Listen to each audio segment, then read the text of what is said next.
Hello, what is up mga ma'am, sir, ma'am? Ako po si Ralph C. Fry, isang visual artist from Manila, Philippines. And today we are going to customize the MPP-10 Optimus Prime and the trailer. So, ito na siya. Minaximize ko na yung area ko para pag sa isang spray natin, may spray natin pati yung mga inner parts niya. Okay? So, ang gagamitin nating primer ay Sony tuloy, Bosny number 4 flat black. Okay, 2 thin coats yung gagawin natin. Pati dito sa trailer, isprayan din natin to. Again, shout out to Sir Jasper Nastor of Monarch Collectibles. Thank you very much for this opportunity na makapag-collaborate sa'yo, sir. Thank you. So then, proceed na tayo sa spray painting. Nag-apply na rin pala ako ng mga glue gun dito para merong additional texture. Okay, next step, we are going to use gunmetal from Hero Paints para makapag-apply ng dry brushing, para magkaroon tayo ng additional weathering, tapos extra layer of highlights, tsaka ma-define din yung mga sculpt nya. Okay, so nalagyan ko na to ng layer of weathering or layer of dry brush. Ito pangalawang layer na. Okay. So, drag lang natin yung, pwede yung motion nyo left to right, up and down. Yan, depende na yan sa gusto nyo kung paano nyo gustong hagurin yung paint across the surface. Okay? So, magkakaroon yan ng weathering type of finish, parang ganito.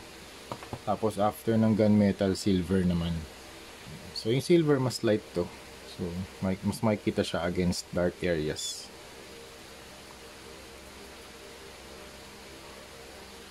Okay.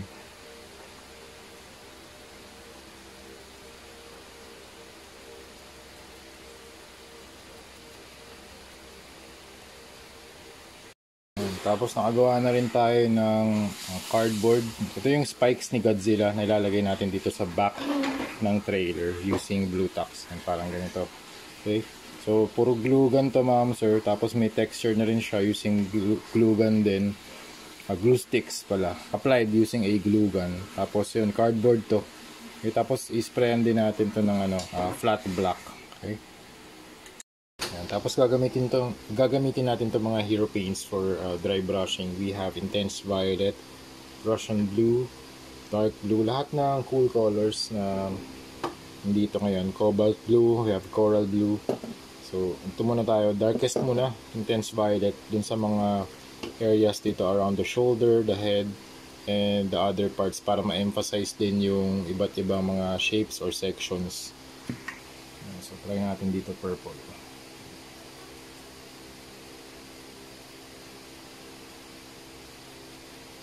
Okay. Para lang magkaroon ng konting color.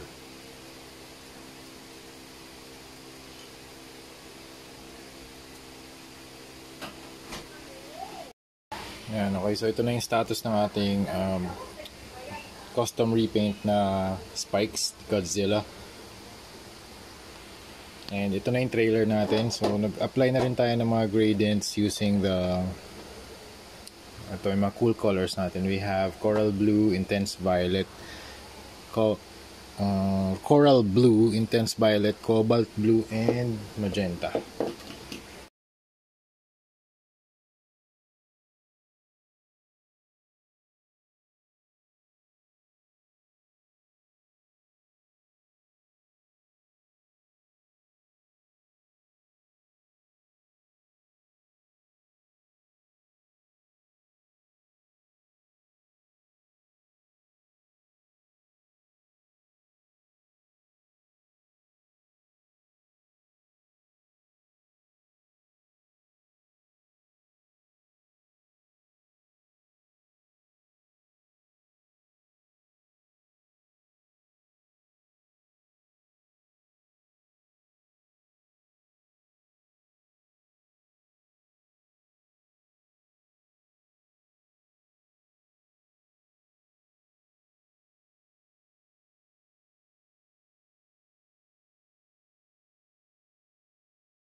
Next naman, gagawa tayo ng lightning effect.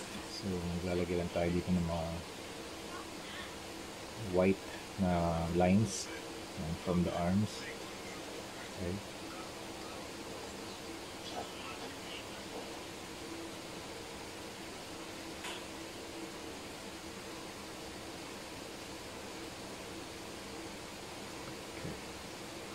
Pwede natin to i-twist so we can paint yung ibang parts.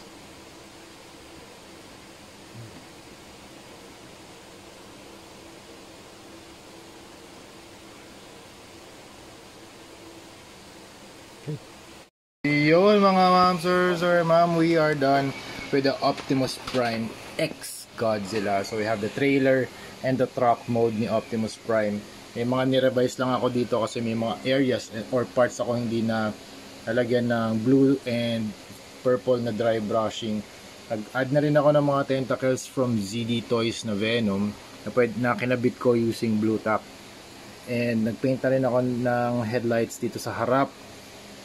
Meron tayong additional mobile na pwede natin lagyan ng mga spikes. Yung mga spikes nito, detachable lahat to. Ayan, pwede nyo lagyan ng blue tack. Okay, ito naman tumatayo naman to. So hindi ko na muna nilagyan. Pero yung mga liliit, very modular yan. Pwede nyo ilagay sa likod, sa harap, sa gilid. Yan, para pag in-store, mabilis, hindi siya matutuklap or hindi siya masisira. Kasi pwede naman natin ito i-glue gun, kaso yung packaging will be, the figure itself will be very delicate kasi nagkaroon na siya ng mga spikes. Pero dito, sa part na ginawa natin, sa modification na ginawa natin, lahat to modular. Ibig sabihin, pwede matanggal yung mga spikes, pwede matanggal yung mga tentacles, and pwede nyo ilagay kung saan nyo gusto. Okay, ito yung axe with additional modifications na spikes din. Ion blaster, matrix of leadership, communicator, and the key.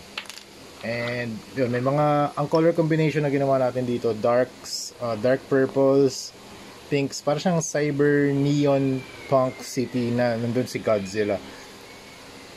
Tapos dun sa other side naman ito, nandun naman yung pinaint natin na logo na Japanese characters na Godzilla or Gojira. Wait lang, pakita ko rin sa inyo.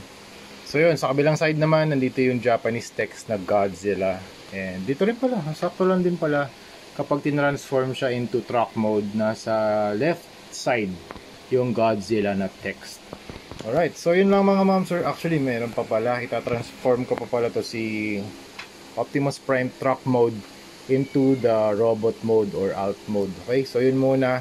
Babalikan ko kayo ma'am sir, transform ko lang siya. Okay, and nga pala yung top coat na gagamitin natin dito ay yung Boss-Knee Flat Clear, para lahat ng paint job na ginawa natin maprotektahan from minor na scratches and paint rubs.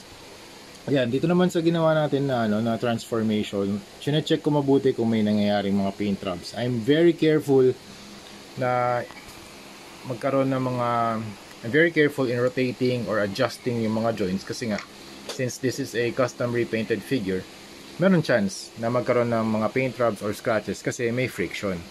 Ngayon, kung ito nagta-transform, I'm very careful nga sa paggalaw ng mga parts. So yun ang gagawin natin ngayon. Ita-transform natin siya into the robot mode. Okay? So wait lang, cut ko muna. Yan. So yun mga ma'am, sir, ma'am, na-transform na natin si Optimus Prime into the robot mode. Yan. Naglagay na rin tayo ng mga tentacles sa kanyang likod, dito sa yung spike sa kanyang left shoulder, sa arms, and sa both part ng legs, both side ng legs pala. Tapos hawak na rin yung kanyang axe with the spikes, and also naglagay na rin ako ng spikes dito sa kanyang ion blaster. Okay? Tapos ito, yung mga additional, pwede nyo lagay dito, o kaya sa likod ni, sa likod ng trailer, sa top part ng trailer. Yan. Alright, so yun mga ma'am sir, that's it. Ito na ating final shot. Ay, teka, meron pa pala, bubuksan pa pala natin yung trailer. Wait lang, so ito na. Si Optimus Prime, from top to bottom. Yan. I-scan lang natin siya. Naglagay na rin pala ako ng mga electric lines or lightning effects. Yan, ito yung trailer. Bubuksan na natin. Wait lang bubuksan natin yung trailer. Painted na rin tong loob. Dry brush, tapos also dry brushed with intense violet, cobalt blue, and Ano pala yun? Coral blue. Tapos ito yung space pod niya. Okay. Articulated din to. Tapos meron din mga reflections sa windshield. Okay, pag aray ko. Ipit na naman ako. Pag inangat niyo yung part na yung windshield, makikita niyo yung control sa loob. And also, meron din siyang mechanical arm. Okay? Articulated din yung mechanical arm. So, yun yung loob ng trailer. Painted na rin siya. And meron nga po lang ramp din dito sa lower part. Yan. Okay? Para makaakyat yung ano ang tawag dito? Yung, ayan o. Yan, para nakaakyat yung additional, yung maliit na mobile. Yan, yung mobile pala. Yan. Lalaro na ako dito eh. Lalaro na eh, no? Yan o. Okay, sarap paglaruan na ito. Okay. So yun mga ma'am sir, that's it. Thank you very much for watching and see you sa next video. Bye bye.